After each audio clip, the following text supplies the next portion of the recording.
4. Placer dine knæ under hofterne og dine håndled under dine skuldre. Og lad albuehulerne pege ind mod hinanden. Så kniber du og suger navlen op mod din ryg. Tag en indånding, og på din udånding stræk din højre arm frem. Og det venstre ben løftes tilbage. Og træk vejret ind. Og placer hånd og ben i gulvet igen. Træk vejret ind og modsatte side. Løft og forlæng på udåndingen. Indåndingen ned. Så fortsætter du. Så det er åndedrættet, der er en kæmpe nøgle her. Hver gang du ånder ud og skaber en vægtstang ved et benløft og et armløft, der mærker du, at du suger din navle op til ryggen. Så træk vejret ind og ud. Jo langsommere du bevæger dig, jo hårdere. Tænk nu, du fortsætter øvelsen over, at når du løfter dit ben, så flexer du din fod, og din store tå peger ned i retning af gulvet. På den måde er du med til at justere, at din hofte holder sig parallelt til gulvet, så du arbejder på at styrke nedefra op gennem ryggen med et bækken, der ikke står skævt. Så fortsæt øvelsen lidt endnu. Og så næste gang du har din højre arm oppe og det venstre ben tilbage, så prøv at holde balancen der. Og så prøv her at bøj albuer og knæ. Bøj og stræk, så du har 10 og 9 og 8. Og du holder dit knib, og du holder navlen, der suger sig op til ryggen. 3, 2,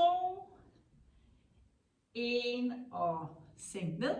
Modsatte side, forlæng venstre arm, højre ben, og vi bøjer, strækker. Kom. Pust ud. Og 8, 7, 6, baghovedet lidt op, kig i gulvet, men hold din nakke lang. 4, 3, 2, 1, og pause, hofterne tilbage til hælene, rundt din ryg, hovedet søger ned i retning af gulvet, armene hviler, og træk vejret her. Dyb indånding ind, pres indåndingen ind i din ryg, så du kan mærke, at ryggen strækker, og ud. Glid nu frem på din mave. Og fortsætter vi her til at starte med. På alle 4 havde du lidt forside og bagside, og nu kommer vi ned og kan koncentrere os endnu mere isoleret her om bagsiden. Så vi fortsætter lidt det samme koncept som fra alle 4, men nu kan du mærke din mave og dit bryst og dine hofter i gulvet. Træk vejret ind og løft nu højre arm, venstre ben. Du kan strække din fod, og så sænk ned på indåndingen. Løft venstre arm, højre ben, og sænk ned på indåndingen. Så lige her et par stykker til at starte med, hvor du bare løfter arm og ben og holder panden i gulvet. Og når du så synes, at du er godt i gang med den her øvelse, så prøv på din udånding at løfte brystet med op, sammen med armen, og sænk ned. Hæver og sænker, så du kan sådan mærke, at når du løfter, så har du et arbejde på kryds af din ryg. Du må godt sådan tænke, når du løfter, at du presser dine hofter i gulvet, og du må også godt tænke, at du puster ud og spænder din mave. Nogle gange i en øvelse som den her, så kan man måske føle, at det gør lidt ondt i lænden. Og det kunne være et tegn på, at man simpelthen skal spænde endnu mere i maven. Så forsiden er med til at beskytte bagsiden i den her øvelse. Hold nu højre arm og venstre ben oppe, og så lad bare lave 10 små vip her op. Hold arm og ben strakt. 9, 8, 7, 6, 5, 4, 3, 2 og byt. Venstre arm, højre ben løft.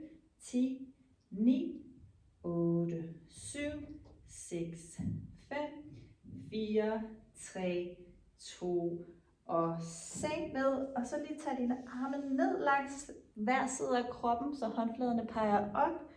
Pres hofterne i gulvet. Løft dine strakte arme op mod loftet. Løft brystet med op. Samle skulderbladene ind mod rygsøjlen. Træk baghovedet op og løft så dine ben og hold så den her fulde bagsidespænding så højt op og så kraftfuldt som du kan.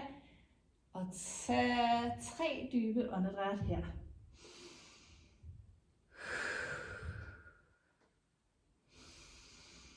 Send energi ud gennem toppen af dit hoved. Energi ud gennem tåspidserne. På udåndingen, sænk ned. Hænderne op til skuldrene, håndfladerne i gulvet. Skub frem og kom op. Skyd ryggen op som en kat. Skil skulderbladene fra hinanden. Og lige stræk lidt fra side til side, hvor du vipper hofterne skiftevis fra højre til venstre. Og bare lad kroppen flyde lidt med her. Du kan kigge ind mod dig selv. Og bare sådan gå lidt intuitivt med, hvordan du lige får løsnet bagsiden op, efter at have haft sådan en god aktivering der. Godt. Så kan du komme til den siddende stilling, hvor vi tager højre ben frem, og du tager fat her om knæet på venstre ben, så foden er i gulvet her ved venstre fod. Og nu aktiverer vi låret og hoftebøjeren og lidt af maven her, når du nu løfter benet op og sænker det igen. Løfter og sænker. Pust ud og sænk. Op og ned. Hvis det bliver for intens, og det er svært sådan at holde en rank ryg her i stillingen, så kan du altså også lægge dig ned på dine underarme. Der. Og hæve. Og sænke. Og hæve. Og sænke. Og en sidste op. Ind modsat side. Hæve. Sænke. Pust ud. Og træk vejret, det er så godt. Og det er halvdelen af det. At få åndedrættet med i bevægelserne. Hele kroppen arbejder. 3, 2, 1 og en mere ned. Og så kan du bare lige sådan løsne her i lårene. Og så vender du tilbage til at strække det højre ben, venstre knæ er bøjet. Og så prøv at sådan lave en udadrotation i højre hofte, så tæerne peger udad, så du nu kan få fat på dit inderlov. Så ret ryggen op og løft sig her, og prøv at skubbe hælen, hvad kan vi sige, indersiden af hælen op mod loftet her. Kom 10, 9, 8. Hvis du føler, at du ikke får fat så meget i inderlåret, så kom ned på højre albue her, så kan du måske lidt bedre få fat, hvis du støtter dig her. 4, 3, 2, 1, og modsat side. Ud af rotation venstre hofte, løfter op. Op. Så du kan have den lidt ned i gulvet, du kan prøve at løfte endnu højere. Der 9, 8, 7, 6, 5, 4, 3, 2, 1 og ned. Og vi løsner lidt her. Og så kan vi vende tilbage til endnu en tur. Og husk, du kan altid placere ryggen lidt anderledes end siddende, som jeg gør nu. Nu laver du med højre ben et løft. Åbner til siden. Ind og ned. Op. Ind og ned. Op. Ud. Ind. Prøv her, når du tager benet ud til siden, at holde overkroppen og bækkenet i ro. Så du ikke ligesom sidder sådan og twister til siden. Men lad arbejdet ske inde i din hofte. Og lige tage nogle stykker her, bare som en vinduesvisker til sidst. 9, og 8, og 7, og 6. Jeg håber, du kan mærke det. Det kan jeg. 5, 4, 3, 2 og 1 og ned. Løsne lidt. Modsat side. Venstre løfter op. Ud. Ind og ned. Pust ud. Træk vejret ind. Pust ud. Og der. Og der. Og bliv der. Op ad vinduesvisker. Ud. Ind. Ud. Ind. 8. 7. 6. 5. 4. 3. 2 og 1 og løsne. Godt. Jeg kan lige sådan sidde her og, ikke vrikke, men sådan løfte sædet fra gulvet, og samtidig svinge her med armene, så vi lige sådan får løftet hele muskulaturen her, ned i hoftebøjerne, rundt om hofterne, og kommer også lidt bevægelse ind i den øvre ryg. Du prøver at løfte brystet, og træk vejret her. Bare sådan få lige lavet nogle gode dunk med ballerne ned i gulvet. Og sådan der.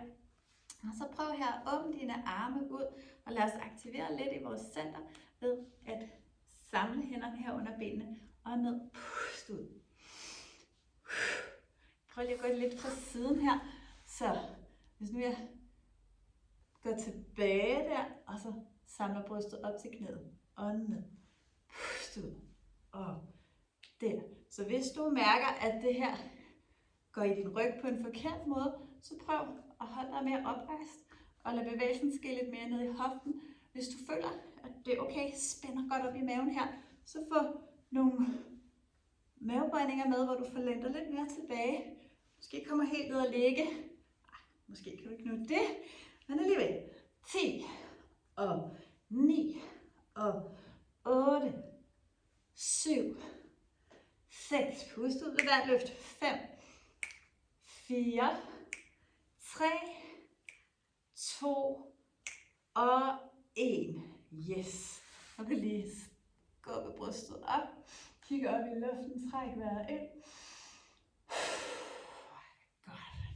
Så vi tager lige sådan en, hvor vi får maven lidt på skrå. Så hvis du strækker dit højre ben ud og trækker din venstre albue lidt på skrå ned, så du vender dig væk fra det strakte ben. Og så hernede, der kan du mærke, at du ligesom skal holde bækkenet i gulvet, og så spænde i din mave, og så lidt prøve at arbejde med at komme op og ned og sidde. Op og ned og sidde. 10. Pust ud. 9. 8. 7. 6. 5. 4. 3. 2. 1. Og skift til den anden side. Og nu skal jeg lige sige, hvis nu den her type mavebøjning ikke fungerer for din ryg, så kom ned og læg her i stedet for.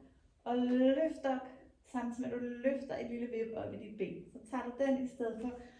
Godt. Vi har 5, 4, 3, 2, 1. Og lad os lægge os ned på ryggen. Og lige stræk kroppen ud.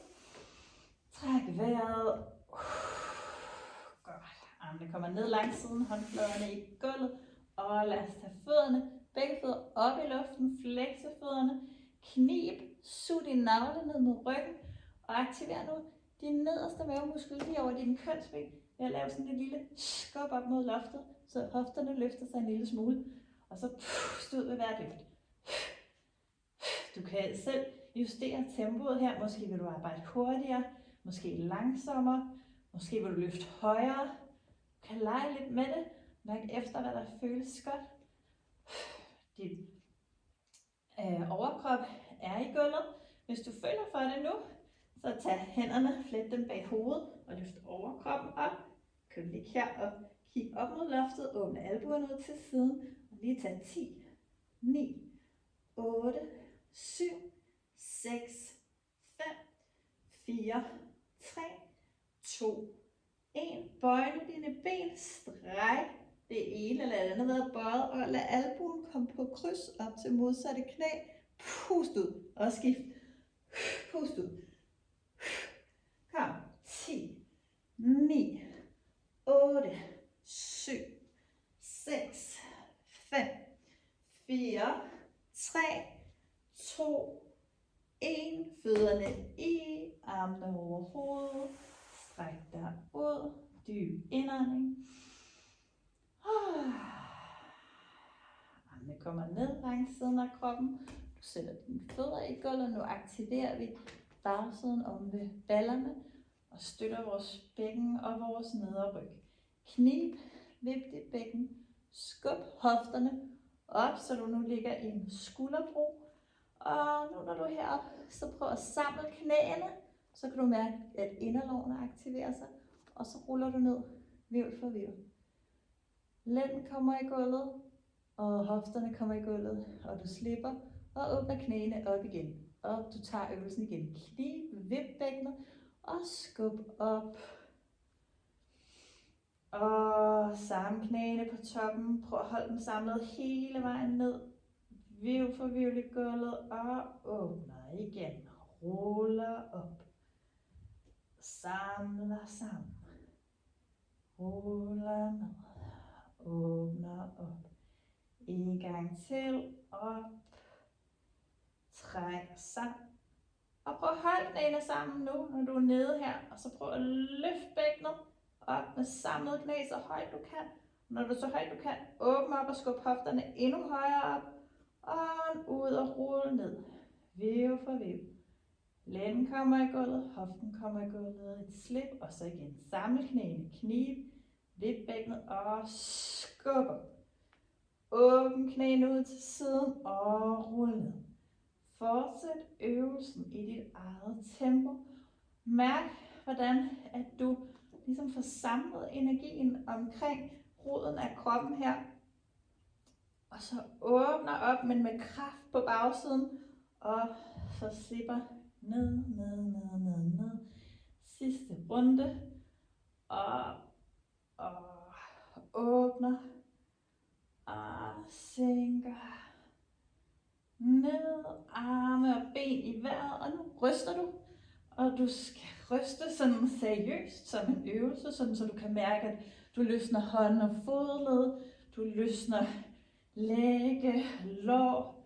Mærk, at lænden er i gulvet, så der er en lille spænding her i maven. Og så må du gerne begynde nu at cykle, så vil vi lige få sådan både skabt noget ledvæske i hofter og knæ og fodled, men også sådan, så maven stadig bliver lidt aktiveret, og du kan prøve at samle dine arme her over dit bryst, og mens du cykler med benene, så åbne og lukke dine arme.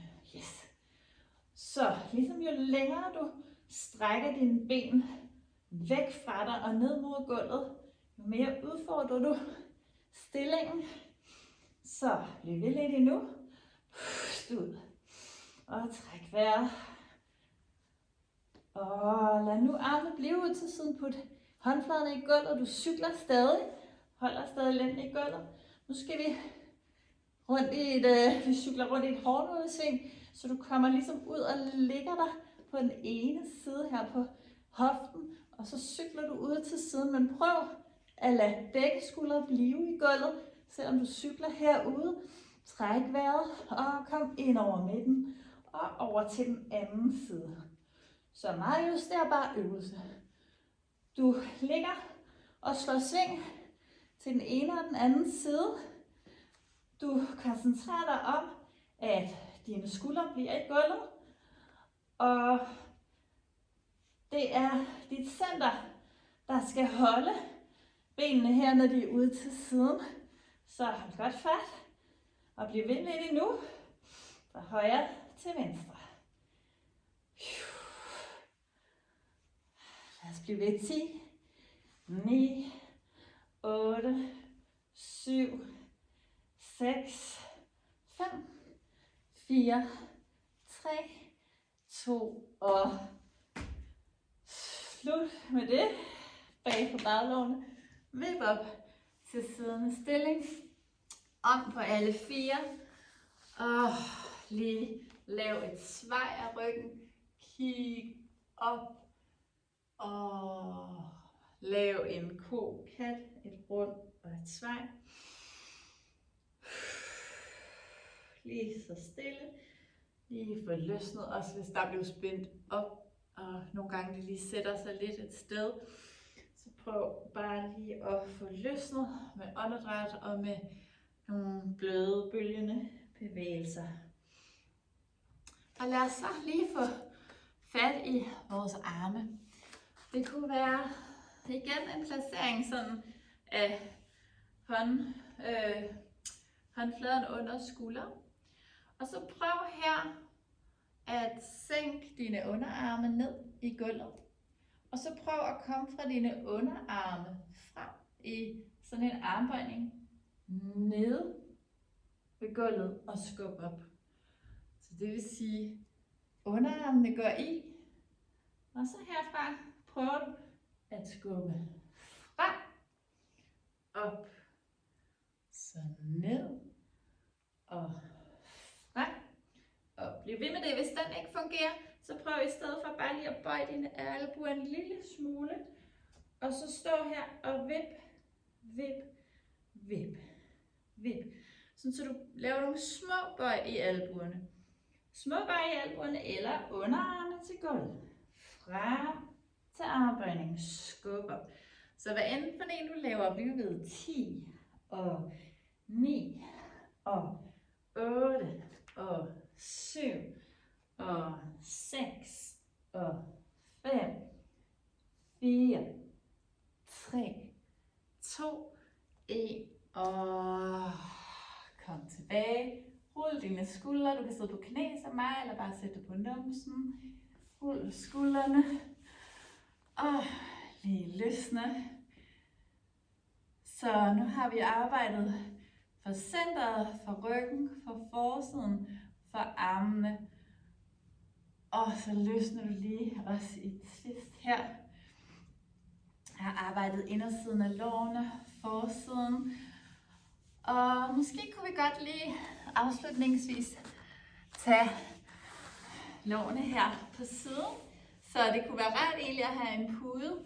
Det har jeg ikke lige, så jeg bruger min arm. Men ellers, hvis du har et eller andet til at lægge under en trøje eller noget, kunne det være meget rart. Og så lad os bare lægge så langt. Eller læg dig så langt du er. Og måske vil du ligge på noget blødt på din hofte. I hvert fald prøver du her nu at have sådan et løft op fra taljen og suge navlen ind. Og så prøv at løfte begge ben. Og hvis du vil træne balancen, så løfter du også den øverste arm op og strækker fødderne. Og så prøver du at løfte det øverste ben og sænke op og ned. Pust ud. Ind. Ind. Ind. Og hvis det bliver for meget balancetræning, så støt med din hånd her i gulvet og koncentrer dig om at arbejde her, så vi får styrket rundt om hele bækkenet i dag. Der. Op. Op. Og bliv der oppe. 5 små cirkler. 4, 3, 2 og den anden vej. 5, 4, 3, 2 og 1 og ned. Skub frem. Kom over på den modsatte side. Læg dig ned. Prøv at ligge, så du ligger i en lige linje og løft begge ben. Måske stræk dine fodled. Balancer med armen i vejret. Og løft op. Pust ud. Mulighed her, hvis du har lidt mere talje med, vil også være at tage overkroppen med op. Så hvis du laver programmet igen, kan du måske huske den her, så du tager den med i første omgang. I skubber frem og kommer op. Der. Og lad os blive deroppe. Hold den 5 cirkler. 5, 4, 3. Jeg støtter nu, kan jeg mærke. 2, 1 og den anden vej.